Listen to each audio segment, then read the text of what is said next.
asalaamualeykum wa rahmatullahi wa barakaatuhu.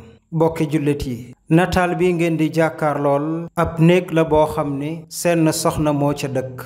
soxna si dëkk ca nag yàlla suñu borom dafa dogal mu juddu indiwaale benn laago, maanaam mënta wax, maanaam muuma la. yàlla it dogal bi mu juddoo way juram wu jigéen génn àdduna. way juram wu góor it mujjul takkaat beneen soxna, te way juram wu góor it la yàlla xam doy na. am na loo xam ne kenn mënu ko wax ci vidéo bi ngir respect. ci loolu benn maamam jël ko di ko yar, maam joo xam ne daanaka dem na ba mage, mënatalul sax boppam lu bari. ñu dem ba xale bu jigéen bi doon mag tuuti, kenn ci defkati ñaawteef yi daa di jël xale bu jigéen ba siif ko ba doom juddu ca. ba ca doom juddoo nag ba teyit amul kenn ku ko taxawu, ndax la yàlla xam doy na. kàttan néew na lool ci diggante jigéen joo xam ni dafa nekk ak maamam ju néew doole lool, te jigéen ji mënta wax, mu metti lool. sunu benn mbokk bu jigéen gis situation bi, mu bañ xale bi sànku, mu jël xale bi yóbbu ko ndakaaru ngir sauver ak dundam. ba mu demee mu fexe ba gis benn daara joo xam ne internat la, ngir mu dugal fa xale boobee. ci ndimbalu yàlla subhaanahu wa ta'ala, ka jiite daara ja nangu naa jël xale bi te du fay benn dërëm, alhamdulillah. waaye daaray internat nag faawu xale bi yenn saa yi muy am lu muy jëndantu di ko lekkantu ci biir daara ja. am benn mbokk bu baax ni ko loolu danaa ko engagé wu fi sabilillah, di ko defal xale bi weer wu jot, alhamdulillah. mu des way juram wu jigéen wax comme jigéen la comme ñépp, yàlla dogal ñu may ko benn waay muy sëy ak moom. waa joo xam ne it ba tey la yàlla xam doy na. am na loo xam ne mënee su ko wax ci vidéo. soxna si di dund ci situation yu metti lool ba jéggi dayoo. sëy boobee am na ca 3 doom yoo xam ne da leen a nef,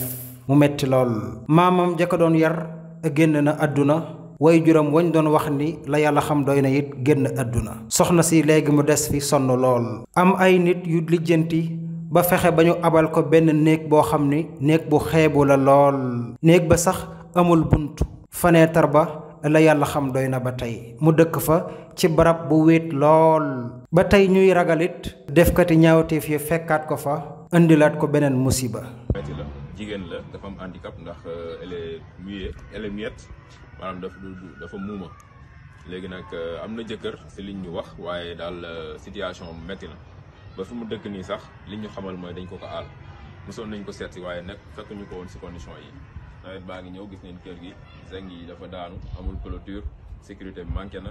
te moom lim ñu wax ci lépp ci léegi bi ñu fi accès mooy maanaam lekk bi sax demee.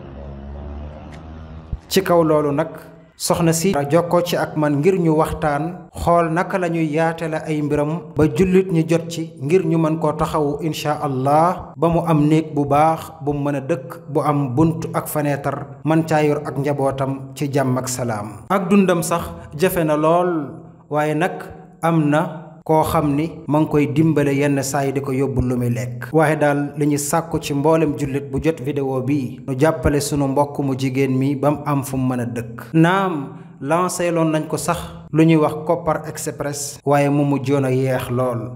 ba tax numéro bii di daw ci suuf mooy jigéen jooji ma leen di wax Madina Aidara. li ëpp ci ay mbiram moo ko yor, te ku ci jokkoo ak moom dana la ci gën a leeral insha allahu taala. nu fexe tabaxal ko ab néeg mu mën a dëkk ci sécurité bu mat sëkk. noo ngi gërëm ñépp nag, képp koo xam ne def nga ci dara, yàlla na ko sunu borom bi nangu tabaraka wa taala. ku ci am yéene it yàlla na ko yàlla mottali. koo xam ne it bëgg na cee def te yàlla dogal amam àggut fa, su mënee sax tasaare vidéo bi insha allah mu tasaare ko. wassalaamu aleykum wa rahmatullahi wa barakatuhu.